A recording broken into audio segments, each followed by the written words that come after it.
Hello everyone, welcome back to your own channel. आज हम करने जा रहे हैं आपकी वर्कशीट नंबर 51, विषय गणित कक्षा 9। हमारी डेट 21 दिसंबर के लिए। तो चलिए शुरू करते हैं। आज का जो हमारा टॉपिक हम पढ़ रहे थे बहुपद पॉलिनोमियल्स, उसी को आगे कंटिन्यू करते हैं। ठीक है, तो एक बहुपद के प्रत्येक पद का एक गुणांक कोफिशिएंट होता है। ये हम कर चुके हैं, प्रैक्टिस भी हमने की थी, हमें पता है कैसा होता है। जैसे यहाँ पे है x cube plus 5x square minus 7x minus 3। इसके अंदर जो एक्स क्यूब है, ठीक है, एक्स का जो घन है उसका क्या है कोफिशिएंट, उसका गुणांक क्या है 1 है।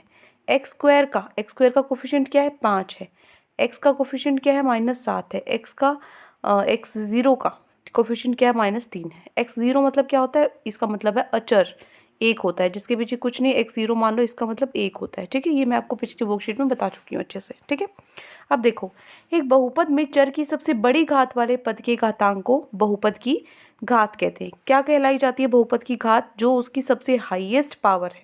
ठीक है, जैसे कि यहाँ पे है 2x9 minus 3x6 plus 4x³ plus 2x से प्लस 7। इसमें सबसे बड़ी जो घात है कौन सी है? x की पावर 9 है ना, इसके अंदर 9 घातांक है। तो इस बहुपद का जो घात है वो कितना होगा? 9 होगा। ठीक है, अचर बहुपद की जो घात है हमेशा 0 होती है। अचर बहुपद की घात क्या होती है? हमेशा 0 होती है। x0 लिखते हैं ना। ठीक है, जैसे 2x0, इसका मतलब क्या है 2 × 1 2, ये अचर है, इसकी घात क्या है 0 है। ठीक है, और शून्यक बहुपद की घात क्या होती है? अपरिभाषित होती है। ठीक है, कोई घात उसकी होगी ही नहीं। क्लियर? अब देखो, पहले कि ये छोटा सा क्वेश्चन बता दो। क्या है कि निम्नलिखित में प्रत्येक बहुपद की घात आपको लिखनी है। पहला है x6 माइनस x4 प्लस 3। इसके अंदर घात बतानी है। घात क्या होती है? जो सबसे हाईएस्ट डिग्री हो, यहाँ पे सबसे हाईएस्ट पावर हो। ठीक है, तो यहाँ पे क्या है 6 है। ठीक है, अगला है 2 माइनस वाई की पावर 4 माइनस वाई की 3। तो वही हाईएस्ट पावर है, हाईएस्ट जो घात है, सबसे उच्चतम घात कौन सी है? 4 है, तो इसकी 4 आ जाएगी। उसके बाद है 2 मतलब 2 गुना में x की पावर 0, तो घात क्या है? 0 है, तो यहाँ पे 0 आ जाएगा। ठीक है, हो गया। आगे है दूसरा क्वेश्चन, निम्नलिखित में से प्रत्येक में एक्स स्क्वायर का गुणांक लिखिए। एक्स स्क्वायर का, इस पूरे से आपको कोई मतलब नहीं है, सिर्फ आप देखो एक्स स्क्वायर पे ध्यान दो। इसका गुणांक क्या है? क्या आ जाएगा? -1। ठीक है, अगला है √2x-1। इसमें देखेंगे कि अगर हम एक्स स्क्वायर का गुणांक बताना है, एक्स स्क्वायर इसमें है ही नहीं, तो क्या हो जाएगा? 0। ठीक है, उसके बाद है 3x³ plus 4x² plus 7x। इसमें अगर हम देखा जाए एक्स स्क्वायर का बताना है, एक्स स्क्वायर कहाँ है? ये रहा, इसका क्या है? कोफिशिएंट 4 है, तो वो यहाँ पे लिख देंगे। ठीक है, सो ये हो जाता है आपका क्वेश्चन। ठीक है, एक तो ये फर्स्ट क्वेश्चन और एक ये सेकंड क्वेश्चन हो गए कंप्लीट। आगे बढ़ते हैं हम। अब देखो, पदों के आधार पर बहुपदों का वर्गीकरण। अब बहुपद हैं, उनको कैसे हम वर्गीकृत करेंगे? सबसे पहले पदों के आधार पर कितने पद हैं। तो मान लो जिस बहुपद में केवल एक ही पद होता है उसको हम क्या बोलते हैं? एक पदी बोलते हैं उसको, या फिर आप मोनोमियल बोल सकते हो। जैसे खाली 5x हो गया, या फिर खाली 3 हो गया, या खाली 9y² हो गया। ठीक है, अलग अलग सब, तो मोनोमियल हो जाएगा। ठीक है, और अगर दो पदों वाला बहुपद है, द्विपद, जिसको हम बोलते हैं बाइनोमियल कहते हैं उसको। जैसे x+2 दो पद हैं, एक x एक 2, y10+1। ठीक है, इस तरीके से। तीसरा है तीनों पदों वाले बहुपद के त्रिपाद, ट्राइनोमियल कहते हैं। जैसे x² प्लस 2x प्लस 4। ठीक है, तो यहाँ पे क्या होगा?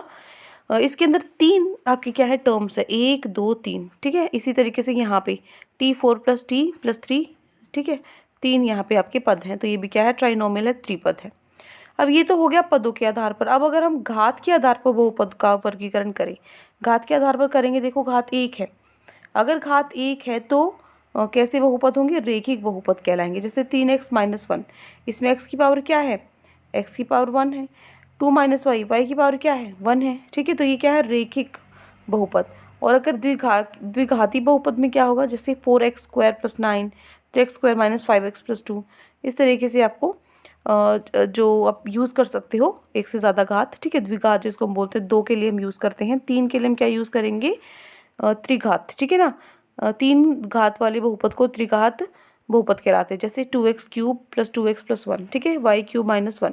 तो इसके अंदर जो आपकी घात है वो क्या है? 3 है, तो ये क्या है? त्रिपद है। ठीक है, चलिए अब हम चलते हैं हमारे क्वेश्चन आंसर्स पे। तो आज की वर्कशीट में ये 2 क्वेश्चन आपको दिए हुए हैं। एक तो अगर ऊपर वाले इंक्लूड करो तो इसको थर्ड फोर्थ क्वेश्चन मान लेना, अगर ऊपर वाले इंक्लूड नहीं करें तो इसको फर्स्ट सेकंड क्वेश्चन मान लेना। ठीक है, चलो अब देखो, निम्नलिखित बहुपदों में से एक पदी, द्विपद, त्रिपद, रेखिक, द्विघाती व त्रिघाती बहुपद आपको छाटनी है, ठीक है। ये आपको दिया हुआ, इनमें से छाटने हैं। पहले ये क्वेश्चन कर लेते हैं फर्स्ट से।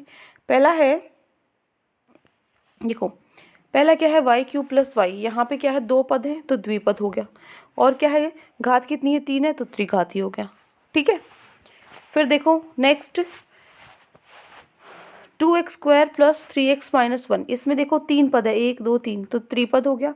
घात कितना है हाईएस्ट, क्या है, द्विघाती हो जाएगा, 2 है।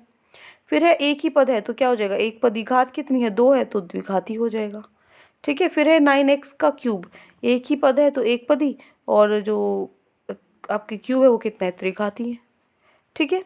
हो गए पहले 4। आगे देखो, उसके बाद है y प्लस 1, इसके अंदर भी 1 2 2 है, द्विपद हो गया, और y की पावर 1 है तो रेखिक हो गया, ठीक है। फिर है x² प्लस √3, इसके अंदर 2 पद है, 1 2 द्विपद हो गया, द्विघाती, x की पावर 2, ठीक है। 2 घात है तो द्विघाती हो जाएगा। आगे है 3x, यहाँ पे क्या है, 3x³ minus 2x² plus 4x minus 2, इसके अंदर जो आपका क्यूब है यहाँ पे त्रिघाती हो जाएगा, और 2 से ज़्यादा क्या है यहाँ पे पद है तो ये क्या हो जाएगा, बहुपद हो जाएगा, ठीक है। फिर है 6 माइनस y², इसमें अगर देखा जाए 2 ही पद हैं, 1 2 द्विपद हो जाएगा, और घात कितनी है, 2 द्विघाती हो जाएगा, ठीक है। फिर है √3z प्लस 7, इसके अंदर क्या होगा, 1 2 2 पद हैं, द्विपद, और एक z की पावर 1 है, ठीक है। फिर है 4x भी क्या है, एक पद ही है, और एक ही है, x की पावर 1 है, क्योंकि क्लियर। तो ये आपको लर्न करने हैं इसके लिए। आई होप आपको अच्छे से क्लियर हो गए हैं। अब चलिए नेक्स्ट क्वेश्चन पे चलते हैं, क्वेश्चन नंबर 2, ठीक है। क्वेश्चन नंबर 2 में क्या करना है, सही और गलत का चिन्ह लगाना है सिर्फ, ठीक है। पहला है 5x³ माइनस 4x² प्लस 3 बहुपद में x² का गुणांक 4 है। 4 है गुणांक, 4 तो नहीं दिख रहा, -4 दिख रहा है, तो ये क्या हो जाएगा, पहला गलत हो जाएगा, ठीक है। दूसरा है बहुपद 4x² की घात 2 है। हाँ जी बिल्कुल, घात कितनी है इसकी, 2 है, तो ये क्या होगा, बिल्कुल ठीक होगा। अगला है 2x³ प्लस 1 एक रेखिक बहुपद है। रेखिक है नहीं ना, क्यों नहीं, क्योंकि x की घात क्या है, 3 है ना कि 1, ठीक है ना। तो ये क्या है, ये क्या हो जाएगा, त्रिघाती हो जाएगा, ठीक है। उसके बाद है बहुपद है √5x प्लस 1 में x का गुणांक क्या होगा, √5 है। हाँ जी बिल्कुल, x का जो गुणांक है वो कितना है, √5 है, सही होगा। अगला है बहुपद है 4m प्लस 5n, एक द्विपद है, ठीक है, 2 पद है क्योंकि इसके अंदर, तो ये भी ठीक है, क्लियर। तो यहाँ पे हमारी जो वर्कशीट है वो कंप्लीट होती है। आई होप आपको अच्छे से समझ में आ गई है। कोई भी डाउट है किसी भी क्वेश्चन में या कहीं पर भी वर्कशीट में, तो कमेंट सेक्शन में मुझसे पूछ सकते हैं। और अगर आपको लेक्चर अच्छा लगे तो चैनल को सब्सक्राइब कर सकते हैं, वीडियो को लाइक कर सकते हैं। आज के लिए इतना ही, मिलते हैं नेक्स्ट वीडियो में। Till then take care, bye bye.